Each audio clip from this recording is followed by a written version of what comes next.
Good morning, everybody. My name is Nathan Darris with the Texas Department of Housing and Community Affairs. This is going to be the affirmative marketing training for HOME-ARP multifamily. We're going to go ahead and get started here soon. I want to give everybody a chance to get in and get situated. Just a couple of little pieces of housekeeping. We are going to be recording today's webinar, so you're going to have access to it after it is done. If you have questions, please do not be afraid to ask them. Go ahead and use the questions box.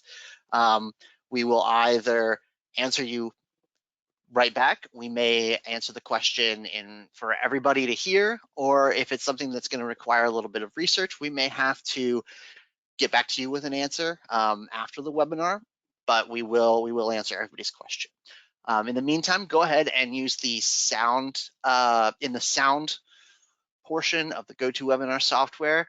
Go ahead and use that sound check option just to make sure that you're getting the best audio experience that you can get. There's also one handout. We'll talk about it during the session, but go ahead and download that so that you have it available. Like I said, we'll get started here in just a minute.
Good morning, everybody. Welcome to the affirmative marketing training for the HOME-ARP multifamily program.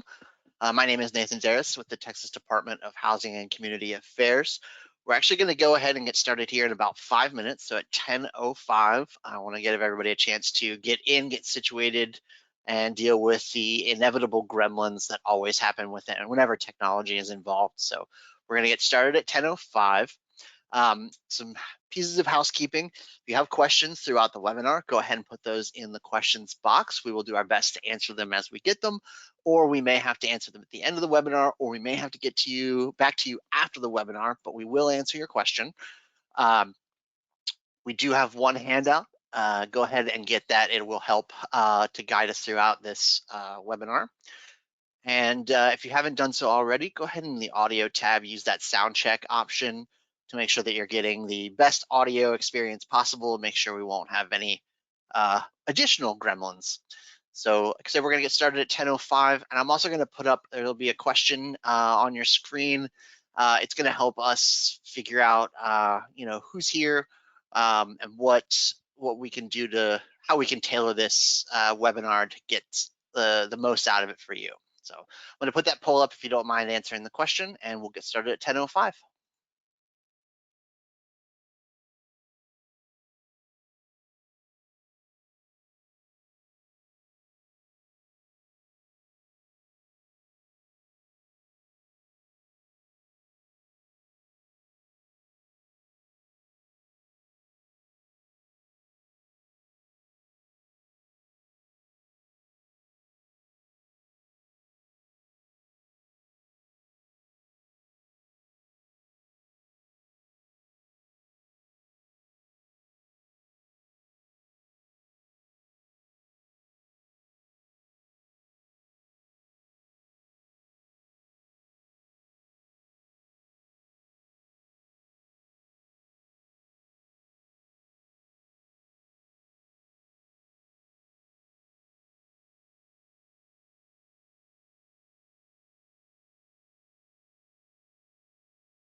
If you selected none of the above for the poll, can you go ahead and in the questions box let us know what best describes who you are and what you're here for? That would be great.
Good morning. You are joining the Affirmative Marketing Training webinar, TDCHA guidance for HOME-ARP multifamily.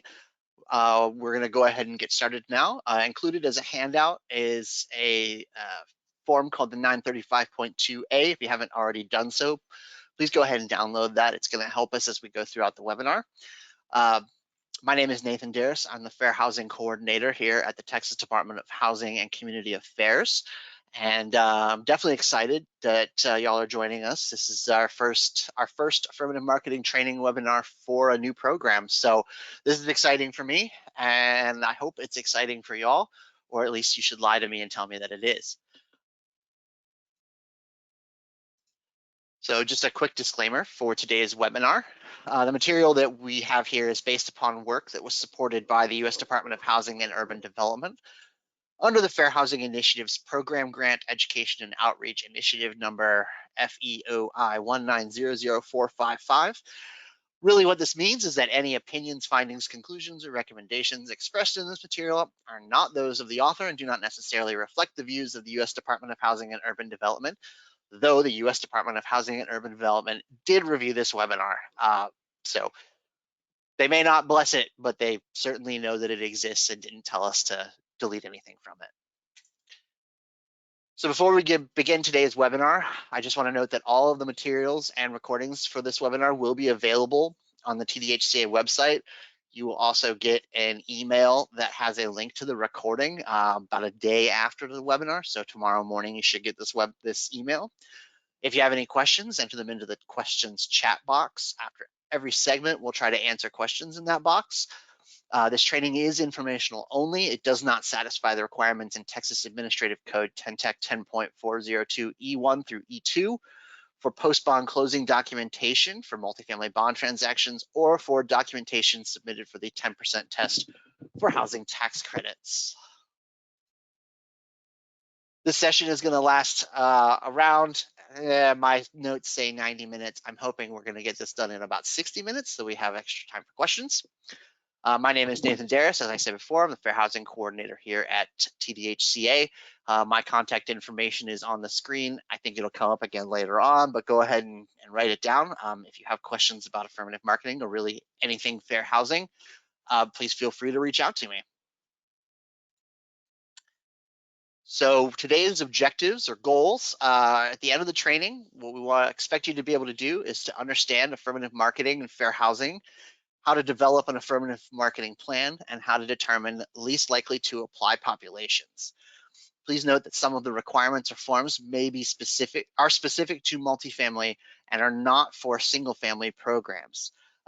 We have tried to tailor this training so that it is only for multifamily. If there is an accidental reference to single family, point it out, let me know, or I will try to make sure that it is not here, but I think we've done our best to edit that out. All right, so let's go ahead and get started with the Federal and Texas Fair Housing Acts. In this section, we will discuss the laws and executive orders that are the legal basis for the affirmative fair housing marketing policies and provisions. The Federal Fair Housing Act is the policy of the United States to provide, within constitutional limitations, for fair housing throughout the United States. No person shall be subjected to discrimination because of their race, color, religion, sex, disability, familial status, or national origin in the sale, rental, or advertising of dwellings, in the provision of brokerage services, or in the availability of real estate-related transactions.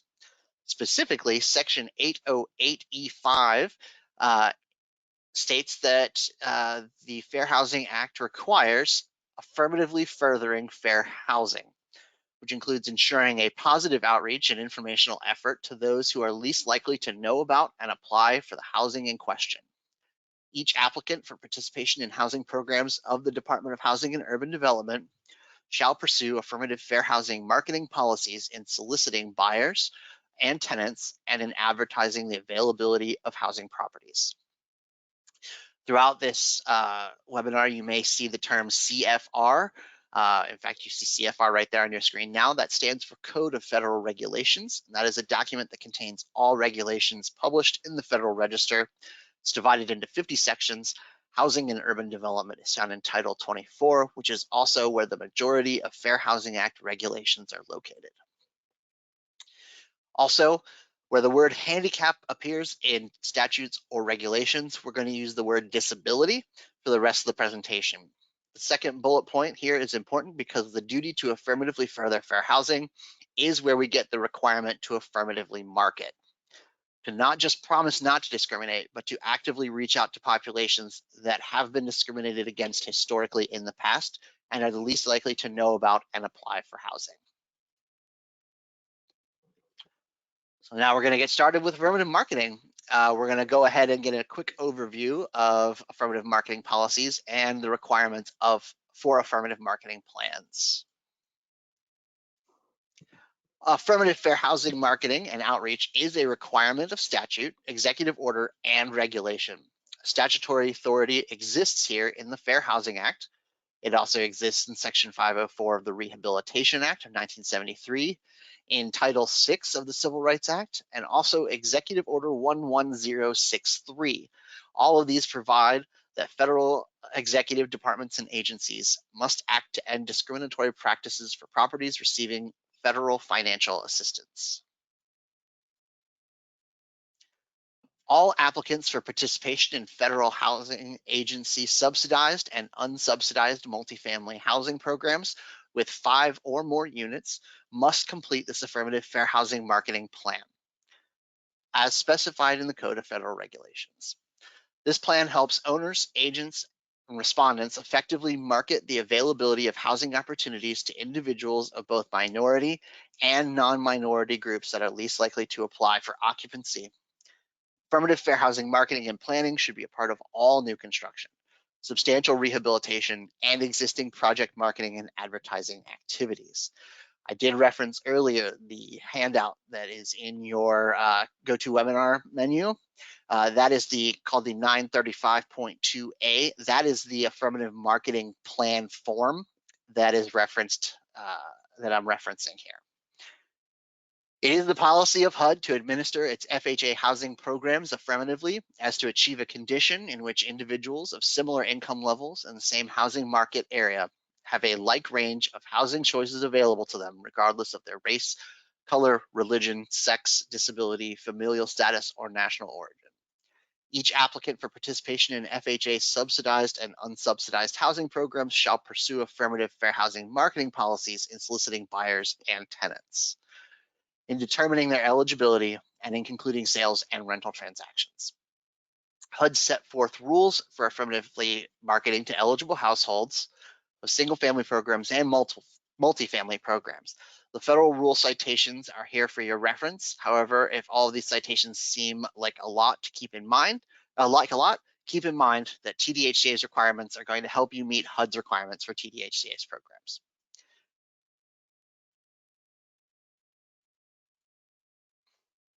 So here are the affirmative marketing requirements that are codified under 24 CFR section 200.620. They include specific instruction on how to affirmatively market to populations least likely to apply and to properties that receive federal funding. These tasks include carrying out an affirmative marketing program to attract buyers or tenants, regardless of protected class, to housing for sale or rental, to maintain a non-discriminatory hiring policy in recruiting from both minority and majority groups, including both sexes and the disabled, for staff engaged in the sale of rental of properties.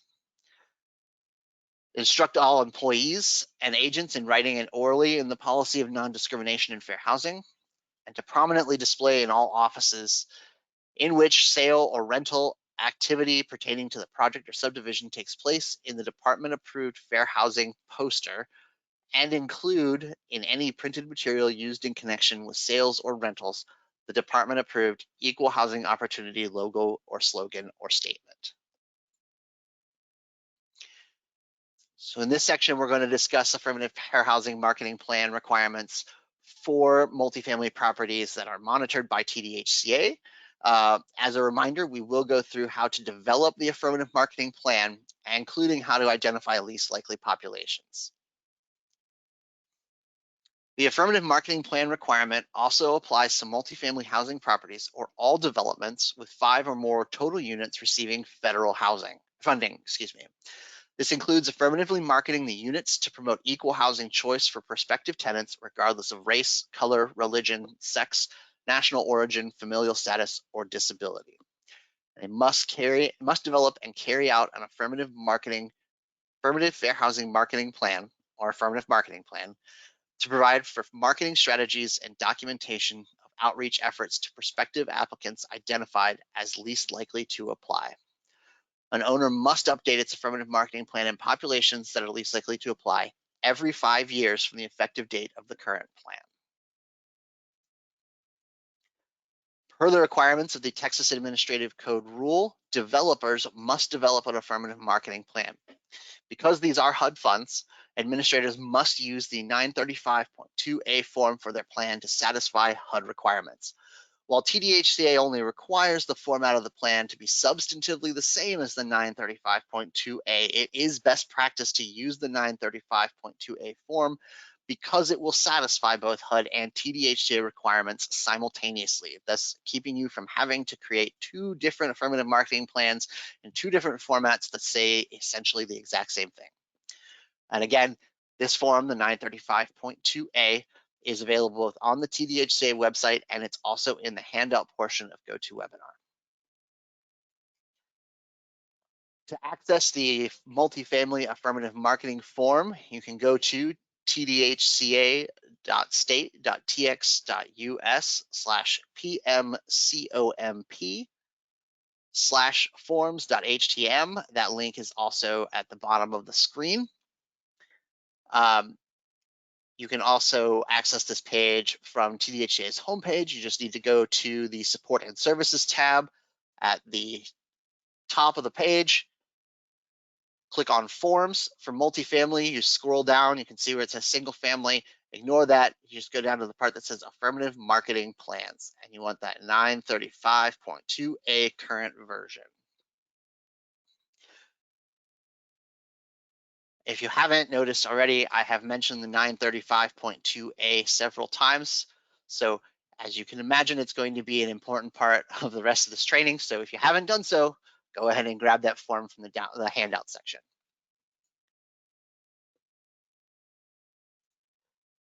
So let's determine least likely to apply populations. The first step of determining the least likely to apply population is to determine your service area. This is going to be different depending on where each property is located. In rural areas, it may be one county or several counties if it's near the border of two or more counties. In urban areas, it may just be a city, or it may be as large as an MSA.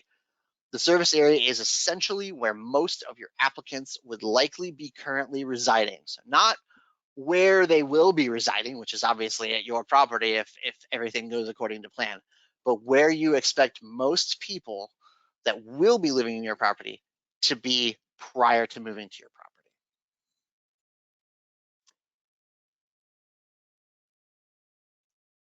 For non-HOME-ARP deals, generally speaking, elderly developments that meet the Housing for Older Persons Act definition are not required by regulation, use agreement, or zoning to house households with children that are not required to affirmatively market based on familial status. However, for HOME-ARP, the current regulations do require that recipients of HOME-ARP funding that they accept otherwise qualified households with children.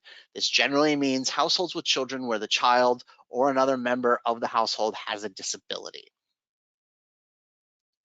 What this means is that HOME-ARP must accept otherwise qualified households with children and will need to analyze whether households with children is a protected class that is least likely to apply.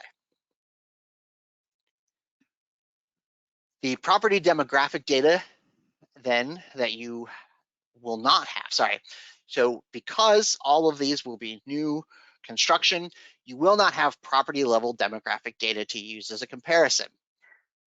So what you will need to do is actually determine what the demographic data of the census tract where your property will be is. To determine which census tract you reside in, you can go to, and we're actually going to have this link on the next page, so I'm going to go ahead and wait and show it there. So as we mentioned, you will not have property level data. So your properties will all be in lease up or may not even be in lease up by the time that you are creating your affirmative marketing plan. So what you will need to do is use these two tools, one of these two tools, to find out what your property's census tract is.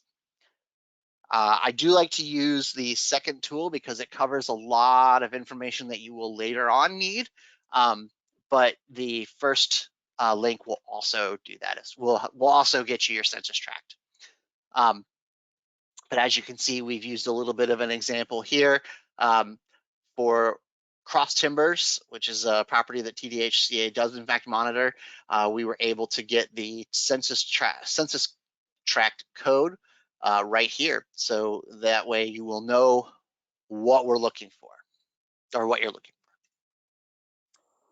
So now what we have to do is determine least likely to apply populations using American Community Survey data or another substantively similar data source, but I will say the American Community Survey is kind of the gold standard and it's probably the easiest one to find. So we're going to use a Harris County, a scenario or an example in Harris County. So you are a property manager for a multifamily housing property in Harris County, and you have to develop an affirmative marketing plan for your property. Your plan needs to indicate how you will effectively market to potential tenants who are least likely to apply to your population. So as that developer, you will go to data.census.gov, and in the search bar, you're going to look for the following table. It's called DP05.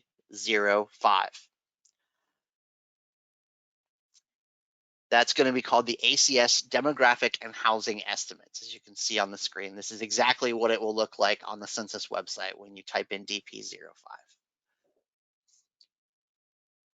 On the next page, you will want to make sure that you select the most recent ACS 5-year estimate data profile in the drop-down menu, and then you're going to want to customize the table.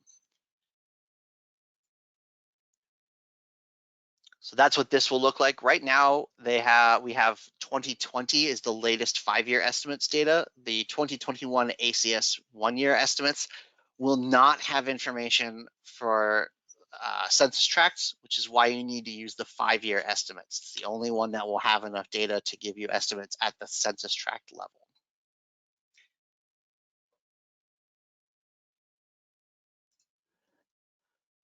So now, in order to make things a little bit easier to see, you're going to want to go ahead and click hide, or excuse me, here's where you're going to here's where you're going to put in your census tract. You're going to go to the Geos tab here at the top of your ACS screen, and you're going to select tract. It's going to take you through the state. You need to select Texas and then select Harris County, and then you'll select the proper tract number from Harris County. There's a series of drop-down menus that will show up for you. And then you want to do the same thing, repeat that step. Oh, sorry, here's what it will look like when you search for Texas, and then you search for a county, and then you'll select your tract. We're going to use census tract 5304. It's the same one that we saw in Cross Timbers.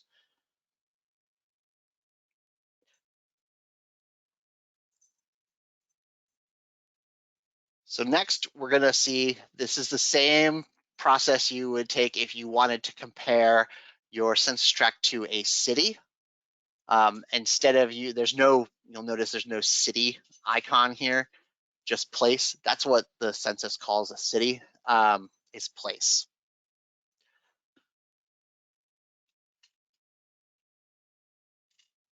To make the table a little bit easier to read, you're going to go ahead and use the hide option and get rid of everything that isn't a percent, just a percent, not a percent margin of error, but just percent. And so you'll notice here we've selected the two geographies. We've got our census tract, and we're using Houston City, which is in places. We could have also used Harris County, but I wanted to use the city in this case so that you can see how to find cities, since it's not quite so intuitive.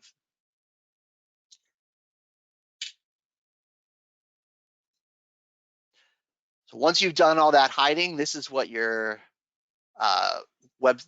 page should look like. You will notice the red X's. Anything that constitutes less than 1% of your market area is not going to have to be considered a least likely to apply population. You can effectively ignore those groups. So in this particular case, we know that our American Indian and Alaskan Native and Native Hawaiian and other Pacific Islander will not be least likely to apply populations.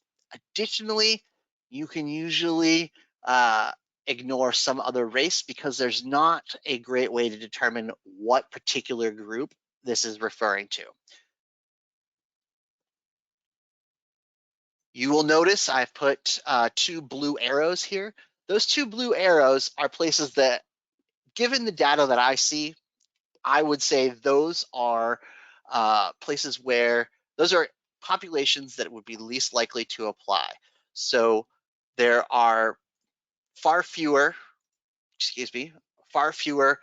white applicants or possible applicants in the census tract than there are in the city as a whole. And the same goes, for Asian. Everything else is either pretty close to the same, which would be the same case here in some other race, or is overrepresented in the census tract, so would not be some group that you would want to affirmatively market to. As I said, this is going to be different for every population and for every specific census tract and every specific market area. Also remember to make sure that you look at Hispanic or Latino, because that is also important. In this particular case, again, it's not really what I would consider underrepresented. There is not a hard cutoff. And as long as you can point back to the data that you're using and say, this was not a significant difference, as long as you're showing us that data and it makes sense, that's fine. We don't have a hard cutoff. Some places will tell you 10% or 20% difference. We don't have a hard number. We want to make sure that you have some amount of choice in this in terms of what your methodology is.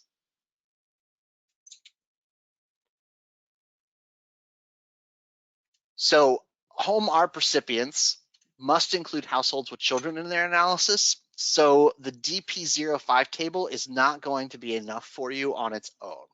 You will also need to go and repeat these same steps for table S1101. And again, you're just want to look at the percentages. I'm sorry, I guess it's called estimates for S1101. They have the percentages out here. What you're looking for is households with 1 or more people under 18 years of age. And again, it looks like if I were to eyeball, actually, I don't even know that I need to eyeball this. This is pretty clear that the census tract has a higher rate of households with children than the county does. So this would not, in this particular case, need to be a least likely to apply population. So households with children would not be a least likely to apply population in this census tract.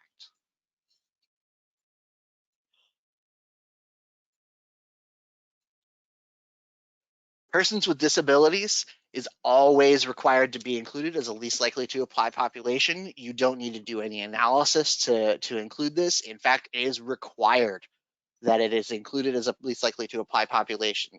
So even if your analysis concludes that the census tract looks exactly like the market area, you will still have one population listed as least likely to apply, and that will be persons with disabilities. An important note here is that some TDCHA properties have in their land use restriction agreement general marketing requirements for veterans. If this is something that you have on your property, that is not part of the affirmative marketing requirements and is not considered a least likely to apply population. So marketing efforts that you are already doing to satisfy your marketing to requirements for veterans do not satisfy your affirmative marketing requirements. I don't know that that's going to be an issue going forward with the HOME-ARP program, but it is something to keep in mind just in case. So now we're actually going to use that 935.2a. What we're specifically looking at here is going to be worksheet 1 under section 3A and 3B and worksheet 1. So in this particular case, where we had 3 least likely to apply populations, we would mark white, pardon my terrible writing apparently today, mark Asian, We don't need to mark families with children because that we did not see that was a population least likely to apply. Remember that Native Hawaiian, another Pacific Islander, an American Indian, or Alaskan Native did not meet the 1% threshold, and that no matter what, we have to include persons with disabilities. This section here is almost never going to be something that you would fill out unless you have in your LORA very specific requirements for affirmative marketing to a group. I cannot think of but a very few very specific and very rare examples where this would be a section that you would use. So you can probably, unless you have a specific requirement, ignore that. And then we have worksheet 1, which is actually not on the same page. It's on a separate page. This is where you are going to enter all of the data that you just looked up from the census.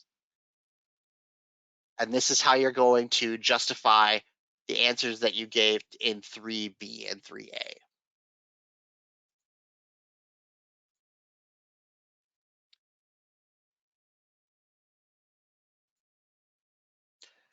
Okay, so now that we have identified our least likely to apply populations, we need to identify community contacts for those specific populations. So community contacts for the affirmative marketing plan are organizations whose services are geared toward or whose clients are primarily members of that protected class.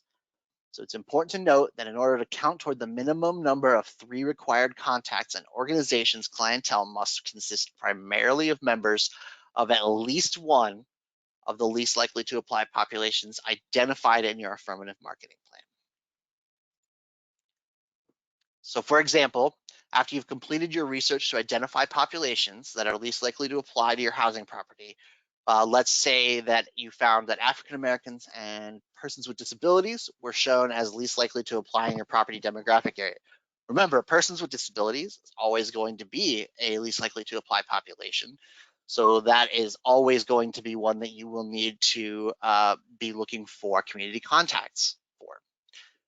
Part of your affirmative marketing plan is to indicate how you will market to these populations. And part of effectively and affirmatively marketing these populations is contacting organizations and groups within those communities and introducing yourself and your property's availability. We advise you to begin your search using whatever resources you have readily available. Brainstorm with your coworkers who might identify with one of these demographic groups identified as least likely to apply.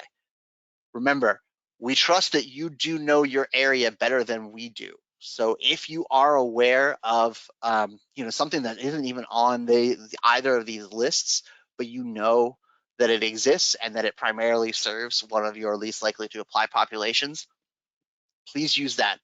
All we need to do is know that it is primarily serving that particular least likely to apply population.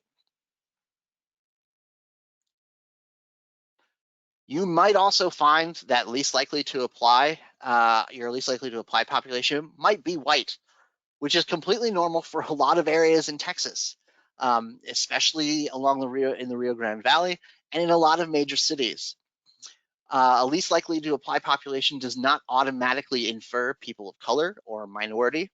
Simply go through the same process and identify community contacts where this group might frequent, places of worship, community centers, schools. Additional searches might also be performed by using online resources such as the policymap.com, 211texas.org, One Star Foundation. That is a fee-based service, but it is an option. So examples of such organizations could be health clinics, community action agencies, or other community-based charitable organizations such as the Salvation Army. Consider contacting your local city or planning and development department, or utilize nonprofit and business directories from your local chamber of commerce. While it may seem odd, like I said, white may be identified as a least likely to apply population. The reason why outreach to a non-minority group is still important is that it will help alleviate or avoid concentration of minority groups on a single property or in certain neighborhoods. So this is worth repeating. We have discussed it before. Some LURAs require additional marketing to specific populations, such as veterans or farm workers. This is a TDCHA requirement, but not an affirmative marketing requirement, and community contacts for veterans or farm workers do not count toward the minimum required number of community contacts for affirmative marketing purposes. We recognize that the requirement for general marketing to veterans and the requirement for affirmative marketing to least likely to apply populations may have been listed together in many TDCHA documents and rules. This has led to some to believe that marketing to veterans should be included in affirmative marketing requirements. However, these two requirements are separate from each other. Further, we recognize that compliance monitoring issues have arisen for properties that did not include veterans in their affirmative marketing plans. In May of 2020, as a result, oversight of affirmative marketing moved from compliance to the Fair Housing Group at TDCHA. To clarify this confusion, the department is working to update language in several places to make it clear that general marketing to veterans should not be included with affirmative marketing plans. These places include TAC rules, CMTS screens, AOCR reports, LURA templates, and obviously training and webinars. The Fair Housing team will work with properties to include veterans on their affirmative marketing plans to make sure that the requirements for affirmative marketing are still met. If revising your plan to remove veterans removes one or more of your community contacts, the next slide will help you with what to do to find a new community contact to add to your plan. So, usually at this point in time, we have received a question that goes along the lines of, well, what if I can't find any community contacts that serve primarily least likely to apply populations? Well, for example, let's say your market area is a small rural town with a small Asian population that's above 1% in the market area, but is still very small in overall. After conducting your search and identifying Asian as the least likely to apply population, you attempt to find community contacts, but there's no local Asian Chamber of Commerce, no, for example, Korean churches, grocery stores that are based within that community. What you need to do is document the process of this discovery. These reasons must be provided with supporting evidence. So you need to show that you have looked for relevant community contacts and cannot find community contacts if you're going to have fewer than 3 listed. And just because you can't find 3 total doesn't mean that you should list 0. You want to list as many as you can find, but if you can't make it to that 3 number, this is when you would need to justify that. So while this is an example from a single family program administrator, it is still very informative as the basic premises still hold. You still need to identify least likely to apply population, and you still need to have community contacts. So really, really good example, and this actually came up in the wild, is Slayton, Texas. It's a very small town, 3,000. It's near Lubbock in Lubbock County, and it's in TDCHA Region 1. The single family affirmative marketing tool, which does not exist for multifamily, so just accept that it exists for single family marketing reasons, but you won't need to worry about it for HOME-ARP, indicates that Asian is the least likely to apply population for your activity and region. Slayton has a very small Asian population, so there's just no community contact serving that group. It just didn't exist. So here is what we would have done to document that these community contacts didn't exist. 1, figure out where your community works. On the map is a Census Bureau tool that can help you figure this out. This is just an example. This isn't the only way to document this. This is just one way to document this. But you can use this tool to search within your city, your town, your county, and it will show you where the people who live in your community work. So in a lot of places, obviously, if you live in Houston, you likely work in Houston. But in Slayton, Texas, that was not the case. Only 11% of the people living in Slayton worked in Slayton. But over half of the people living in Slayton worked in Lubbock. So what we suggested to this particular applicant, this affirmative marketing plan, was that they look in Lubbock for community contacts, since a lot of the people who lived in Slayton worked in Lubbock were spending a significant amount of their time in Lubbock. So Lubbock Asian grocers, Asian chambers of commerce, and other groups primarily serving an Asian clientele would be possible contacts in Lubbock. Now, not all towns are going to have an answer, but taking steps like this shows that you have in fact looked for contacts and will serve as the documentation of you looking for those contacts should you need to list fewer than 3 community contacts.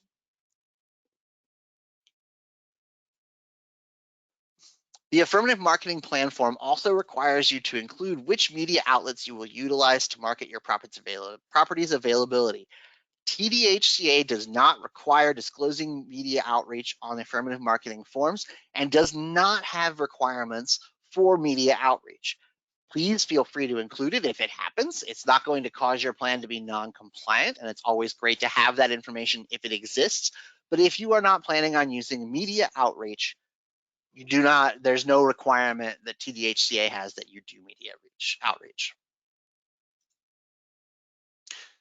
So let's talk about some procedures for implementing your plan.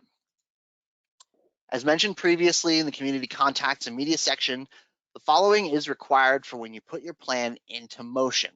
Once per calendar year, you should conduct special outreach efforts through specific media organizations and those community contacts that you found.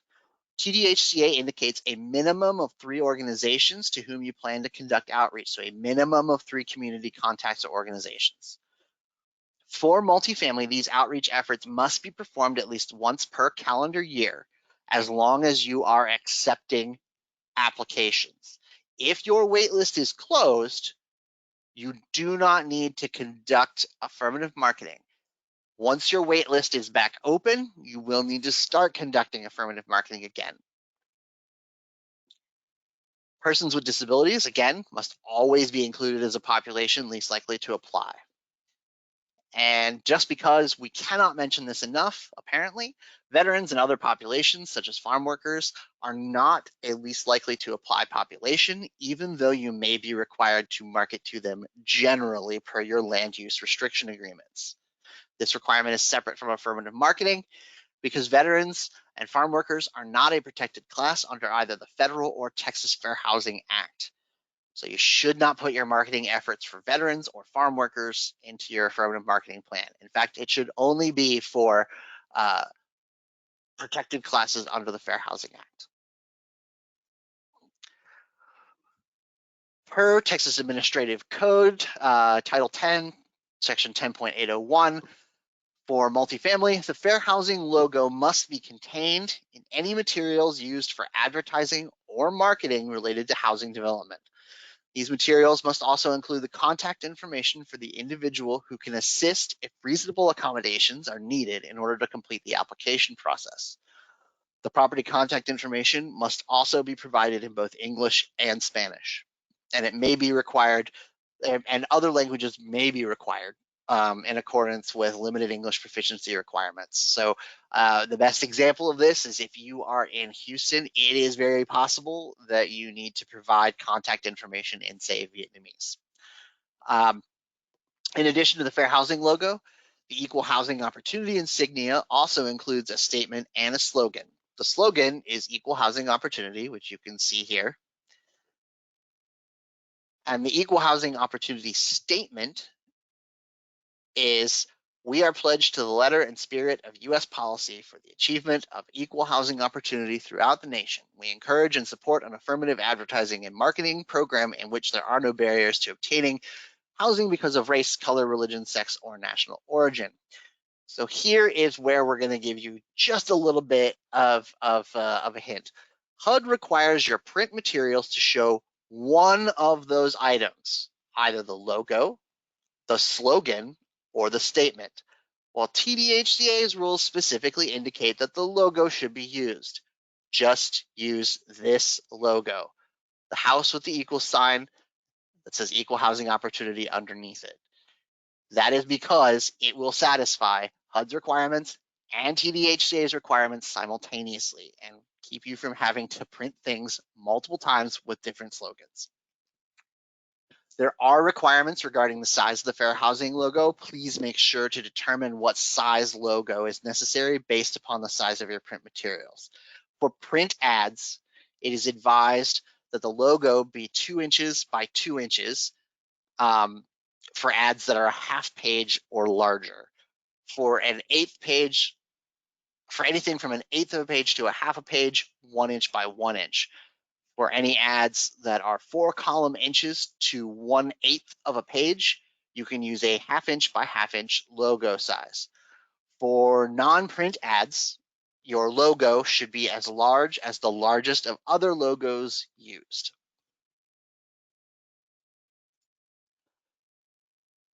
TDCHA requires affirmative marketing efforts for each of the identified populations least likely to apply, that they must begin at least 6 months prior to the anticipated date of the first building is to be available for occupancy.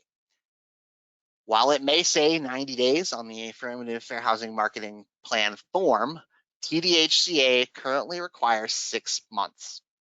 Affirmative marketing plans and populations that are least likely to apply every 5 years for multifamily properties.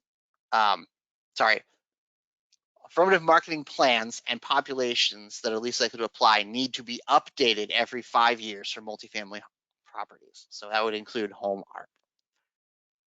And as far as record keeping goes, owners must maintain records of each affirmative marketing plan and specific outreach efforts completed for the greater of 3 years or the record keeping requirement identified in the LORA. So at minimum 3 years, and it may be longer.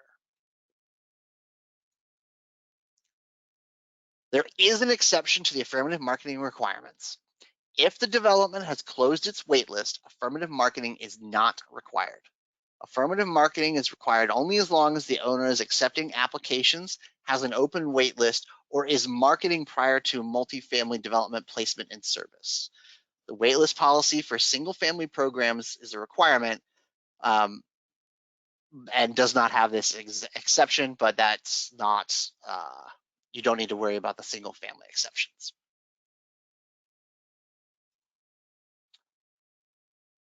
Please remember that TDCHA may request to review your affirmative marketing plan at any time. So make sure that your plan is always ready and up to date. You can also request TDCHA review your fair housing plan, your affirmative marketing plan, although because you are HOME-ARP, it's going to be all new construction or all new properties. You're going to have to do this anyway. So when your affirmative marketing plan is ready, you will need to submit it to the following to the email address that's on your screen. That's fair.housing@tdcha.state.tx.us. We do also provide trainings like this one. However, we do not provide certifications or certificates, so it's unlikely that any of our trainings will satisfy continuing education or continuing learning credits. We do provide technical assistance and one-on-one trainings by request. There is also a TDCHA single-family affirmative marketing plan assistance guide available on the TDCHA website, the same place where the 935.2A form is found. It does have information that is helpful, even though it is primarily focused on single-family programs. The information on how to determine the community contacts, for example, is still very, very useful in that context. So at this point in time, we are finished with the main materials here. Do we have any questions? I haven't seen any that came in during the webinar, but I will give a few minutes to see if anybody has questions.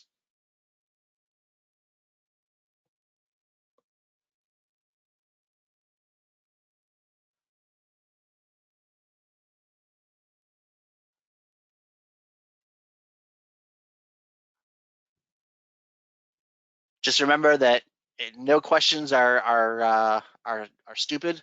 I learn the most when answering questions. We do have a question. Can you get the slide presentation? Absolutely, we will make the slides available to you. We'll put them on the TDCHA website, and we can, yes, we will get the presentation slides to you.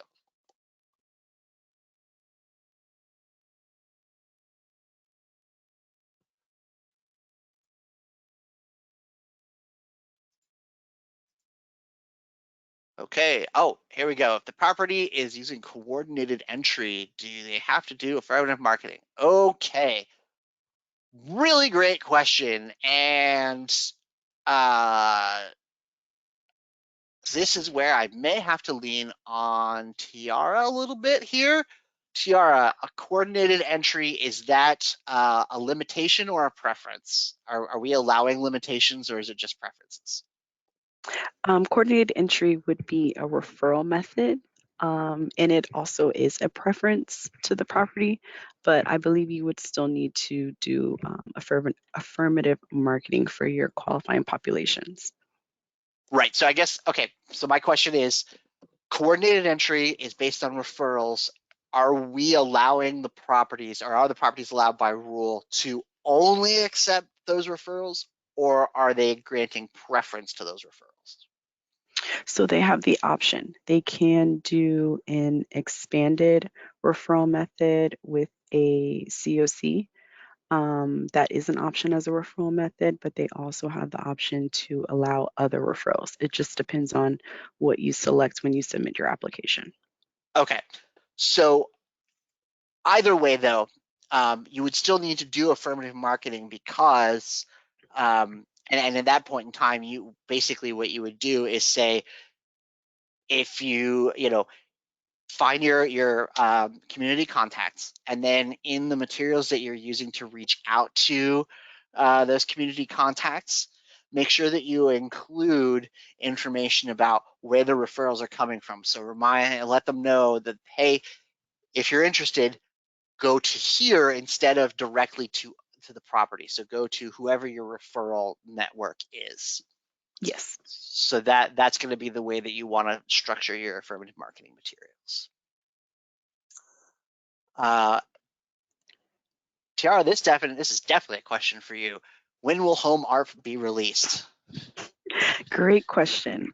So we are finalizing release for our NOFA, and that information should be posted, I would say, by next month, and it will be the rental housing multifamily development NOFA. So officially, we'll have information next month for you guys on when we will be releasing those funds.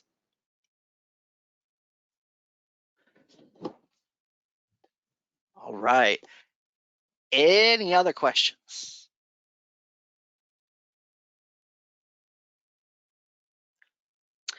It looks like there is a question. It says there is a preference list, all from coordinated entry. And that is not correct. Actually, the preference that is listed in our allocation plan, we have about 10 preferences. One of them is for persons that are referred from coordinated entry, but we also have preferences for those that are chronically homeless, persons with disabilities. So there's a long list of preferences that you can select for your site, not just the coordinated entry preference. Okay. So in those, okay, so that is a very good point. So, and it brings up something that is going to be more of a technical assistance. This is what we recommend, but it is not necessarily a requirement. Let's say that you have a preference for persons with disabilities, remembering that persons with disabilities is already required to be at least likely to apply population. It probably is not, while we cannot require it, it's not a great idea to have all 3 of your community contacts be for persons with disabilities, considering that's a preference already, or a limiting factor.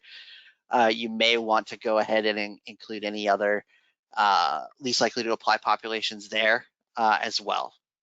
But that's just a recommendation, not a requirement. Absolutely. And when you do have a preference like that, It's not saying that you're just limiting to those persons. It just means, with your wait list, those persons will be housed first. So you still would need to house all of the other qualifying populations that are involved with HOME-ARP. So this preference it will allow the selection of everybody who meets that preference first, as opposed to like there's uh, the one in, what is it, 1 in 4, 1 in 3, 30% AMI rule. That's Yeah, yeah, the preference just is persons that will be on your wait list first, that'll be housed first. It does not mean that that is the only population at your property. okay.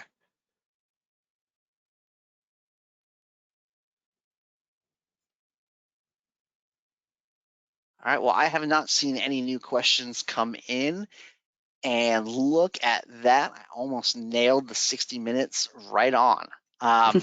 So we're going to go ahead and wrap this up. If you have questions that come up after the fact, go ahead and email those to either Tiara or myself. The easiest way to do it is fair.housing@tdhca.state.tx.us.